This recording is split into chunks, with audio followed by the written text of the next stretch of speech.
De la sierra morena, cielito lindo, vienen bajando un par de ojitos negros, cielito lindo de contrabando. De la sierra morena, cielito lindo, vienen bajando un par de ojitos negros, cielito lindo de contrabando. Ay, ay. Geographic location and limits. Mexico is located at about 23 north and 102 west. Mexico country of southern North America and the third largest country in Latin America, after Brazil and Argentina, sharing a common border throughout its northern extent with the United States. Mexico is bounded to the west and south by the Pacific Ocean, to the east by the Gulf of Mexico and the Caribbean Sea, and the southeast by Guatemala and Belize. Territorial distribution. Geographically speaking, Mexico is varied. It certainly has its share of coast boasting over 9,000 kilometers of coastline and its share of arid desert regions, but it also offers lush tropical jungles, mangrove forests, volcanic plateaus, and canyons. Type of government. Mexico has democracy, popularly elected and limited to one 6-year term. Populations. Mexico's 2020 population is estimated of 128,932,753 people at mid-year, according to UN data. Mexico's population is equivalent to 1.65% of the total world population. The best known cities. The best cities in Mexico that is additional to good air quality and a low crime rate of their cultural activities, natural beauties, eco-sustainable real estate complex and after school with a high education level. Among they are Mérida, Yucatán, Saltillo, Coahuila, Mexicali, Baja California, y Monterrey, Nuevo León. Mexico is not homogeneous. It cannot be categorized as having one climate or one type of terrain. The highlands have a temperate climate all year round with pleasant summers and mild winters. The northern border states are characterized as having desert terrain and climate. Southeastern Mexico is tropical. The Tropic of Cancer divides the regions. Land north of this is slightly cooler in the winter months and land south of the Tropic of Cancer has very constant temperatures. The capital of Mexico City has an average temperature of about 15 degrees Celsius year-round. Rainfall also varies between regions and time of year. Most of Mexico has a wet and dry seasons, with the wet seasons lasting from June to mid-October.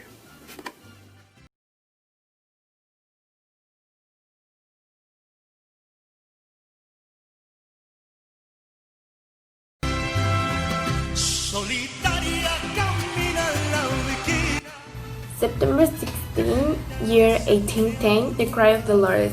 It is remembered because Father Hidalgo took to the pulpit in the town of Dolores and announced that he was taking up arms against the hated Spanish. He invited his congregation to join him. His army swelled to 110,000 and would carry this unlikely revolt to the gates of Mexico City itself. This Cry of Dolores marks the Mexico's Independence Day. The Battle of Puebla. The famous Cinco de Mayo celebrates an unlikely victory by Mexican force over the French invader in 1862. The French, who had sent an army to Mexico to collect on a debt, were advancing on the city of Puebla. The French army was massive and well trained, but heroic Mexicans stopped them in their tracks. The Tlatelolco Massacre, October 2, year 1968. Thousands of Mexican civilians and students gathered in the Plaza of Street Cultures in the district of Tlatelolco to protest progressive government policies. Inexplicably, security forces to open fire to the unarmed protesters.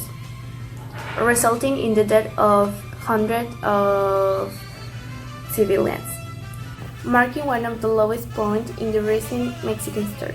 October 12, year 1968, the Summer Olympics. Not long after the tragic of Tlatelolco massacre, Mexico hosted the 1968 Summer Olympics. This game would be remembered for Czechoslovakian gymnast Vera Kaslavska being robbed of gold medal by Soviet youths, Bob Eamon's record long jump, and also for American athletes giving the Black Power salute. November 20, year 1910, the Mexican Revolution. Mexico's 1910 election was a sham designed to keep long-term dictator Porfirio Diaz in power. Francisco I. Madero lost the election, but he was far from true. He went to the United States, where he called on Mexicans to rise up and overthrow Diaz. The date that he gave for the beginning of the revolution was November 20 in 1910. Madero could not foresee these years of strife that would follow and claim the lives of hundreds of thousands of Mexicans, including his own.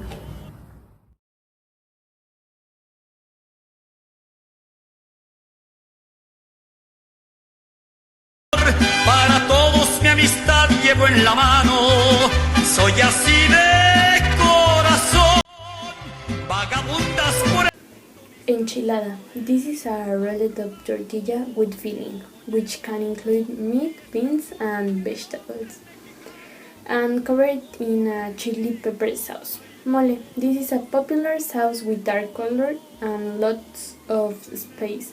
While chocolate is one of the ingredients, the sauce is not necessarily very sweet, so be prepared.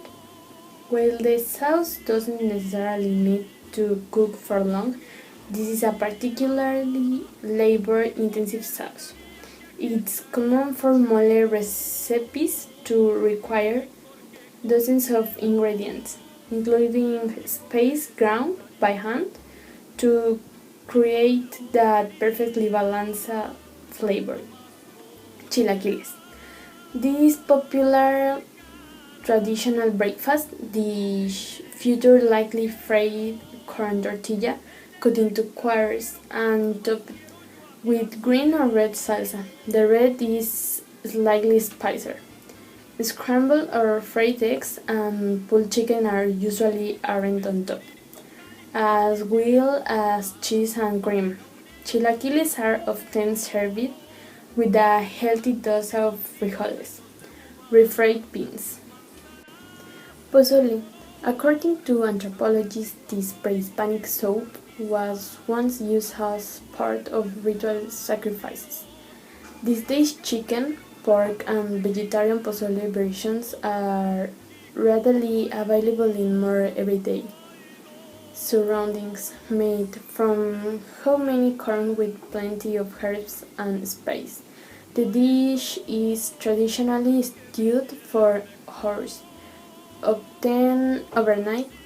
Once it's ready to serve, lemons, radish, onion, lime, and chili are sprinkled on top. Tacos al pastor. This historic dish is one of the most popular variations of tacos, with origins dating back to the 1920s and 30s, and the arrival of Lebanese and Syrian immigrants to Mexico. To create tacos al pastor, meaning in the style of the shepherd, the strips of pork are sliced of a spit, placed on a corn tortilla and served with onions, coriander leaves, and pineapple.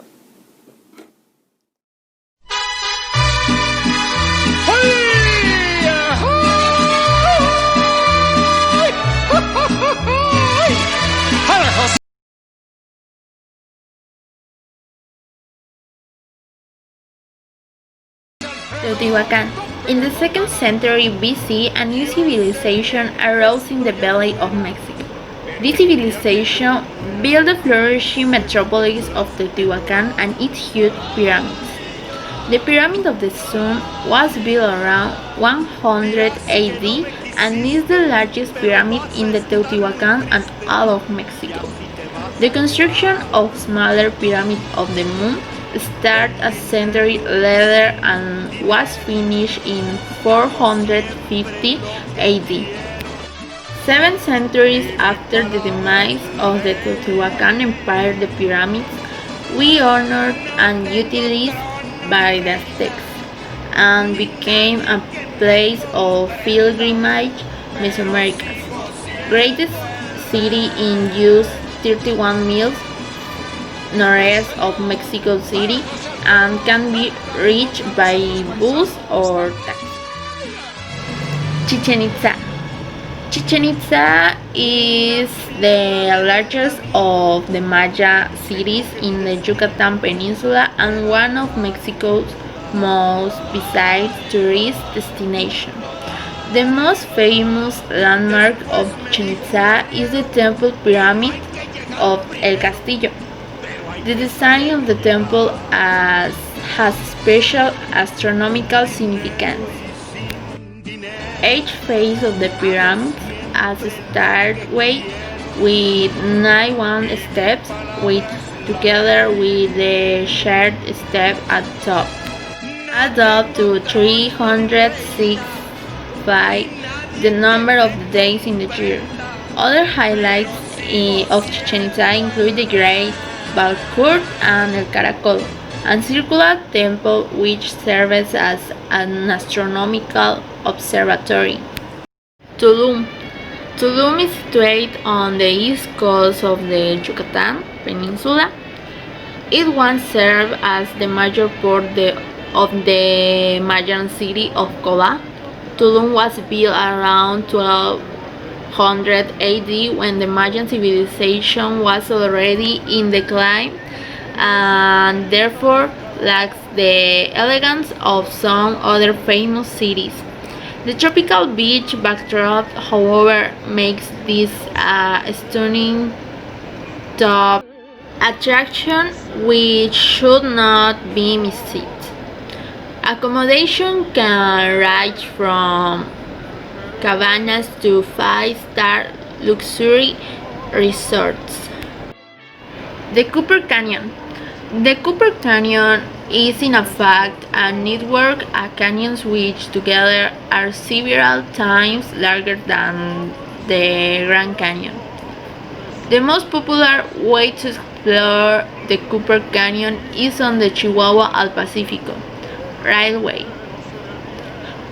The track passes over 37 bridges and through 186 to rising as high as 2,400 meters, 7,900 feet above sea level, featuring spectacular views of the canyons below. Palenque.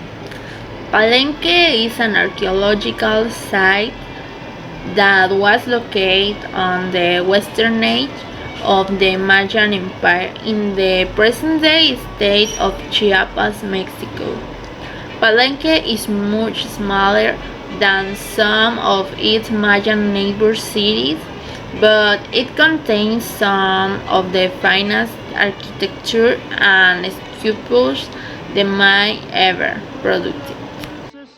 Most structures in Palenque date from about 600 AD to 800 AD, including the Temple of the Inscription, the only Mesoamerican pyramid built as funerary monument.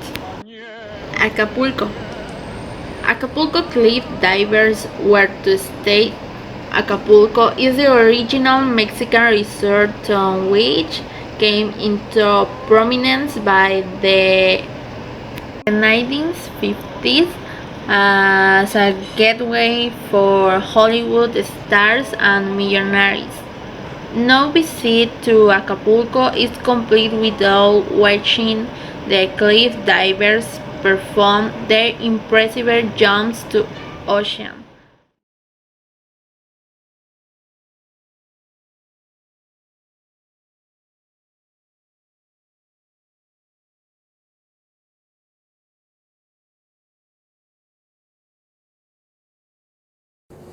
Once the wealthiest man in the world, Carlos Slim is arguably the most preeminent Mexican businessman of the moment, thanks to his conglomerate Grupo Carso. He is even the owner of one of Mexico City's most popular art museums, Museo Soumaya. Nowadays, around 40% of the Mexican Stock Exchange listings are attributable to Slim. While contemporary authors like Valeria Luiselli are in the limelight of Mexican literature, the old 20th century Mexican writer was perhaps Octavio Paz or Carlos Fuentes, depending on who you speak to. Poet, diplomat, author, and Nobel Prize winner, Paz is best known for titles like The Labyrinth of Solitude and his poetry anthology Sunstone. In the sports world, a famous Mexican is Javier Hernandez El Chicharito. Born in Guadalajara, Jalisco, he first began playing in Chivas before moving on to the big leagues with Manchester United. Then he was shuffling around European clubs for a couple of years, staying in West Ham, but you can now find him at LA Galaxy. Currently, he's the top goal scorer for the Mexican national team. By the way, his famous nickname, Chicharito, like Little P, is supposedly owed to his green eyes.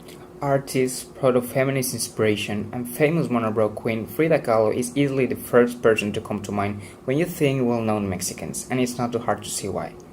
Her artistic legacy, while pushed aside for that of her better-known husband during their lifetime, eventually came to the forefront after her death, and her surrealist artwork remain iconic to this day. You can even take a tour of her house in Mexico City, and she also appears on Mexican banknotes. Vicente Fox made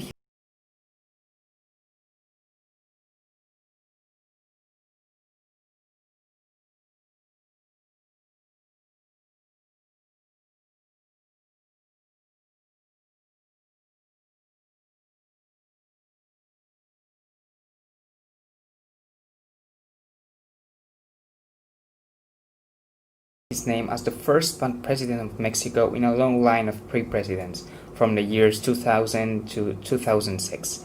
Nowadays, he is perhaps best known for an active post-presidential life, but most especially for his expletive-laden outbursts on US late-night TV and Twitter in opposition to Trump's plan for a Mexico-US border wall. Perhaps most well-known among those who long for the golden age of Mexican cinema once more, Pedro Infante is one of Mexico's best recognized crooners, alongside Jorge Negrete and Javier Solís, known for belting out mariachi classics such as Cielito Lindo and world-famous boleros like Pésame Mucho. The star of cinematic gems like Tizoc and Nosotros los Pobres is a famous Mexican that looks set to live on forever. She was born in Me cansé de rogarle, me cansé de decirle que yo sin ella de pena muero.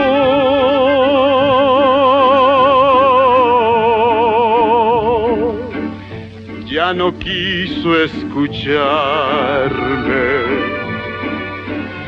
Si sus labios se abrieron, fue pa' decirme, ya no te quiero.